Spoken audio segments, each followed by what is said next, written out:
نحمده ونصلي على رسوله الكريم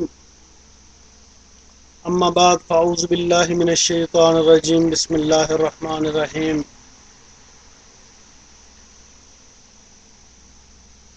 قال الله تعالى في الكلام المجيد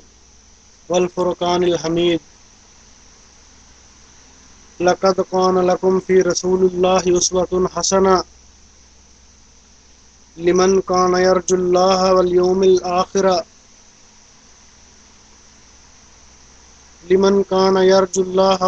الآخر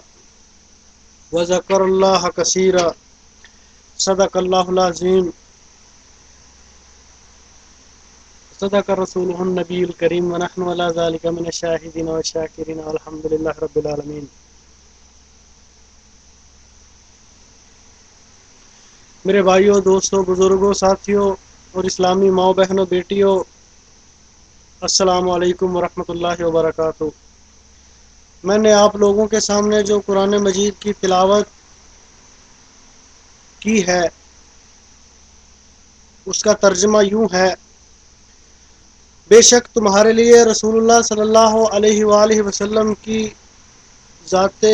مبارکہ بہترین نمونہ ہے۔ لمن کان یرجو اللہ والیوم الآخر، جو اللہ پر یقین رکھتا ہے، قیامت کے دن پر یقین رکھتا ہے اور اللہ کا ذکر کثرت سے کرتا ہے۔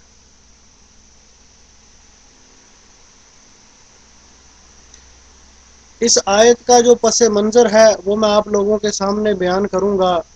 کہ یہ آیت مبارکہ جو ہے اس میں یہ تو فرمایا گیا ہے کہ نبی محتشم سرور کائنات صلی اللہ علیہ وآلہ وسلم کی ذات مبارکہ ان لوگوں کے لیے نمونہ ہے جو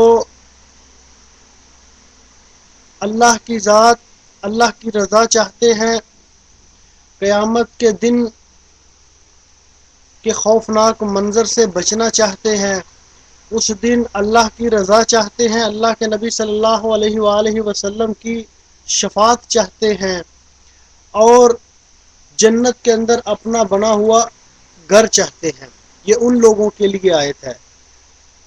کہ وہ لوگ جو اللہ کی رضا چاہتے ہیں، اللہ کے نبی صلی اللہ علیہ وسلم کی شفاعت چاہتے ہیں، جنت میں حوروں کے ساتھ اپنا ایک گھر بنا ہوا چاہتے ہیں، ان لوگوں کے لیے نبی محتشم سرور کائنات صلی اللہ علیہ وسلم کی ذات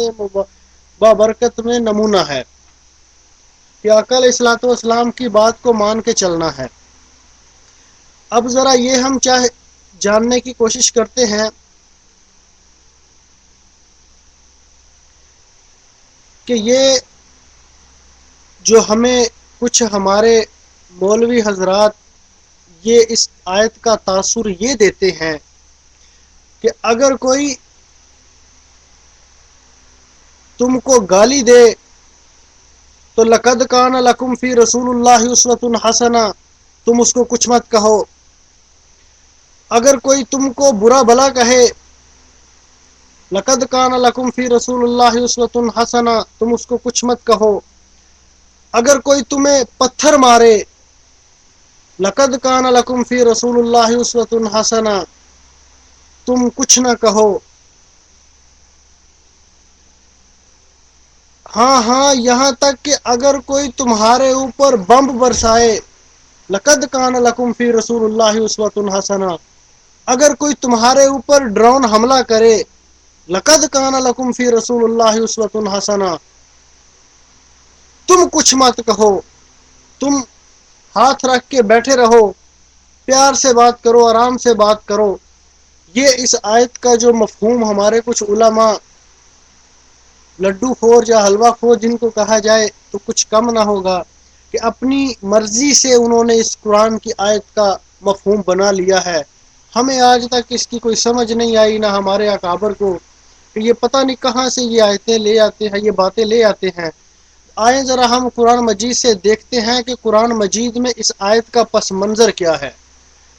یہ جو آیت مبارکہ ہے، مجھے آپ لوگ بتا سکتے ہیں کہ یہ کس صورت میں ہے؟ سورت احزاب۔ احزاب کے معنی ہیں حزب، حزب کے معنی ہے احزاب، احزاب کے معنی ہے گروہ کے گروہ، جنگ کو احزاب کہتے ہیں، گروہ کو، فوجوں کو جو کسی دشمن ملک کے اوپر حملہ کرے اس کو حزب، فوج کہتے ہیں۔ اور اگر کوئی 2 4 10 20 ملکوں کی فوجیں اکٹھی ہو کے ایک جگہ پر حملہ کریں تو وہ اس کو احزاب کا لفظ یوز کیا جاتا ہے۔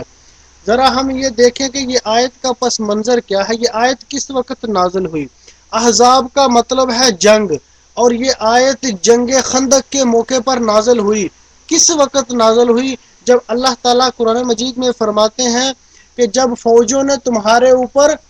حملہ کر دیا، جب سارے کے سارے گروہ احزاب تمہارے اوپر حملے کی سوچ رہے تھے اور وہ حملے کی تیاری کر رہے تھے، تو اس وقت اللہ کے نبی صلی اللہ علیہ وآلہ وسلم نے حضرت سلیمان فارسی، اس جنگ کو جنگ خندق بھی کہتے ہیں، جنگ کو جنگ خندق بھی کہتے ہیں۔ وہ خندق اس لیے کہتے ہیں کہ پورے مدینے کے ارد گرد خندق کھودی گئی تھی، اس لیے اس جنگ کو جنگ خندق بھی کہتے ہیں۔ حضرت سلیمان فارسی رضی اللہ تعالیٰ عنہ کے مشورہ سے یہ کام ہوا تھا۔ تو وہ جب فوجوں نے مدینہ منورہ کے اوپر حملہ کیا، ذرا غور کیجئے گا کہ حملہ کیوں کیا اور وہ فوجیں کون سی تھیں۔ وہ تمام کی تمام فوجیں جن کا ذکر اللہ تعالیٰ نے قرآن مجید میں فرمایا ہے وہ کفار کی فوجیں تھیں، غیر اسلام کی فوجیں تھیں۔ وہ اللہ کے نبی صلی اللہ علیہ وسلم کو دنیا سے ختم کر دینا چاہتی تھی، وہ اللہ کے دین کو دنیا سے ختم کر دینا چاہتی تھی، وہ اللہ کے نبی کے صحابہ کو دنیا سے ختم کر دینا چاہتی تھی، وہ اللہ کے دین کو مدینہ سے بالکل مٹا دینے کے لیے آئی تھی۔ اور ایک نہیں، 2 نہیں، 10 نہیں، 20 گروہ، 20 فوجیں آپس میں مل کر اتحاد کر کے، مشترکہ اتحاد جس کو کہتے ہیں، وہ کر کے وہ فوجیں آئی تھی اکٹھی ہو کے کہ ایک ہی بار مدینے کے اوپر حملہ کر دو، مدینے کو سفر ہستی سے مٹا دو، نست و نبود کر دو، ختم کر دو یہ اسلام کا نام لینے والے کو۔ ذرا غور کیجئے، آج افغانستان کے اندر بھی وہی سب کچھ ہو رہا ہے۔ آپ کمپیئر کیجئے گا، میں قرآن مجید سے بیان کر رہا ہوں، اللہ کے نبی صلی اللہ علیہ وآلہ وسلم کے اس واقعہ کو، اس جنگ کو بیان کر رہا ہوں، اللہ کے قرآن سے بیان کر رہا ہوں، مدینہ منورہ کا واقعہ بیان کر رہا ہوں۔ کسی عالم، کسی مولوی، کسی مفتی کو اختلاف نہیں ہوگا میری بات کے ساتھ کہ اللہ کے نبی صلی اللہ علیہ وآلہ وسلم نے مدینہ کے اندر اپنے جو صحابہ تھے ان کو اکٹھا کیا، ان میں سے بھی مدینے کے اندر والے، مدینے کے اندر بنو نذیر جو یہودیوں کا گروہ تھا، یہ اندر والے تھے، اندر والے بھی ان باہر والوں کے ساتھ ملے ہوئے تھے، اندر والوں نے بھی باہر والوں کے ساتھ امداد کی پیشکش کی، اندر والوں نے بھی باہر والوں کے ساتھ پروٹوکول لینے دینے کی پیشکش کی کہ نہ کی۔ یہاں بھی یہی معاملہ ہے، یہاں بھی 40 ملکوں کی فوجیں افغانستان کے اندر ان کو بالکل دنیا ہستی سے مٹانے کے لیے آئی تھی۔ ذرا غور کیجئے، اللہ کے نبی صلی اللہ علیہ وآلہ وسلم کے ساتھ بھی جو گروپ یہودیوں کے رہتے تھے انہوں نے بھی باہر والوں کے ساتھ امداد کی شرائط طے کر لی، انہوں نے بھی ڈالر، جو ان کے سونا ڈالر یا جو کرنسی تھی اس کے اندر انہوں نے اپنے آپ کو مساوی کر لیا، سارے اگریمنٹ ہو گئے، سب کچھ ہو گیا۔ اور یہاں آقا علیہ الصلوۃ والسلام جنگ کی تیاری کر رہے ہیں، مدینہ کے باہر خندق کھود رہے ہیں۔ غور کیجئے، غور، سوچو، اللہ کے قرآن کے ہر آیت کے پس منظر کو غور سے دیکھ کے پڑھنے کی کوشش ہے اور سوچنے کی ضرورت ہے ہمیں کہ اللہ کے نبی صلی اللہ علیہ وسلم خود خندق کھود رہے ہیں، خود پیٹ کے اوپر پتھر رکھ کے خندق کھود رہے ہیں، کھانے کے لیے کچھ نہیں ہے، ساری پابندیاں لگی ہوئی ہیں مدینہ منورہ کے اندر، پینے کے لیے نہیں، کھانے کے لیے نہیں، خوراک کی قلت، کپڑوں سامان ہر چیز کی قلت، کھانے پینے کی، زراعت، ترسیل، آمدرفت، ہر چیز کی قلت ہے۔ آج ہم جس ملک کے اوپر کفار پابندیاں لگاتے ہیں اس ملک کا بھی وہی حال ہو جاتا ہے۔ یہ آج کی بات نہیں ہے، اگر کسی اسلامی ملک کے اوپر دنیا کے کفار مل کر پابندی لگاتے ہیں تو یہ آج کی بات نہیں ہے، یہ اللہ کے نبی صلی اللہ علیہ وآلہ وسلم کی اس سنت کو زندہ اللہ تعالیٰ کرتا ہے کہ ساری دنیا کے کفار نے مل کر مدینہ کا سارا سسٹم بن گیا تھا۔ تو اللہ کے نبی صلی اللہ علیہ وسلم خود جنگ کے لیے تیاری کر رہے ہیں اور لڑنے کے لیے جا رہے ہیں اور لڑ رہے ہیں۔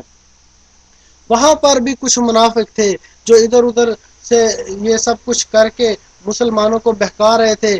اور قرآن مجید میں اللہ تعالیٰ نے فرمایا ان منافقوں نے کیا عذر پیش کیا. منافق کہتے ہیں ہم مدینہ میں گھروں کو کھلا چھوڑ کے آئے ہیں, ہماری بیویوں کا کیا ہوگا, ہمارے بچوں کو کیا ہوگا. اس آیت کے اس بات کے عذر کے معاملے میں اللہ تعالیٰ نے قرآن مجید میں فرمایا یہ ظالم ہے, یہ جھوٹے ہیں, یہ لعنتی ہیں, کوئی عذر نہیں ہے. ان کی حفاظت تو اللہ کے ذمے تھی, ان کی حفاظت کرنے والا تو اللہ تھا. یہ آپ کو بس بہانے بنا کر آپ سے جان چھڑانا چاہتے ہیں. تو بات کرنے کا میرا مطلب یہ تھا, میرا مقصد یہ تھا کہ ہم لوگ کسی بھی آدمی کی بات کو سن کے, کسی بھی مولانا کی بات کو سن کے ان کے پیچھے بھاگتے چلے جاتے ہیں. خدارا غور کرو, قرآن کو سمجھ کے پڑھو, ہر آیت کا جو پس منظر ہے اس کو سمجھ کے پڑھو. جس طرح اللہ کے نبی صلی اللہ علیہ وسلم نے حکم دیا ہے اس طرح کرو, جس طرح انہوں نے کر کے دکھایا ہے اس طرح کرو. اپنے پاس سے اپنے پیٹ کے لیے, اپنی اس دنیا داری کے لیے یہ چند لمحوں کی دنیا ہے, کل کو مر جانا, کیا پتا کب سانس نکل جائے. کیا جواب دو گے اللہ تعالیٰ کو قیامت کے دن کہ یا اللہ ہم نے یہ فتویٰ اس زور پہ دیا تھا کہ ہمارے ملک کو خطرہ تھا, یہ ملک تم نے بنایا ہے, تمہارے باپ دادا نے بنایا ہے, یہ اللہ تعالیٰ نے معجزے کے طور پہ ہم کو ملک دیا ہے, تم کچھ نہیں کر سکتے, کیا کرو گے؟ تم خود چور لٹیرے اچکے حکمرانیت ہو, کیا کرو گے تم تو وہ میر جعفر اور میر صادق والا کردار ادا کر رہے ہو. مسلمانوں کو ختم کرنے کی سازش میں تم بھی انوالو ہو, تم بھی ملوث ہو, تم بھی اتنے جرمدار ہو جتنے وہ لوگ تھے.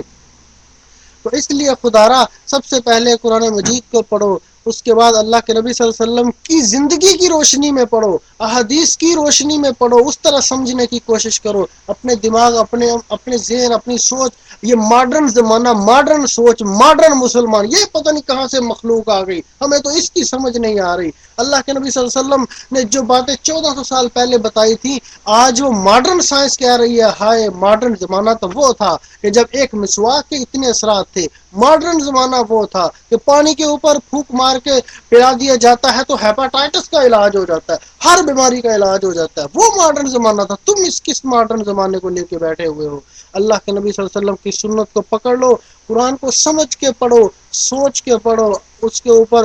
عمل کرو. انشاءاللہ ساری دنیا کی طاقتیں, یہ طاغوت, یہ ساری دنیا تمہارے پاؤں کے قدموں کے نیچے آ جائے گی. دعا ہے کہ اللہ تعالیٰ مجھے حق اور سچ کو بیان کرنے کے اور اس کے اوپر عمل کرنے کی توفیق عطا فرمائے. السلام علیکم ورحمۃ اللہ وبرکاتہ.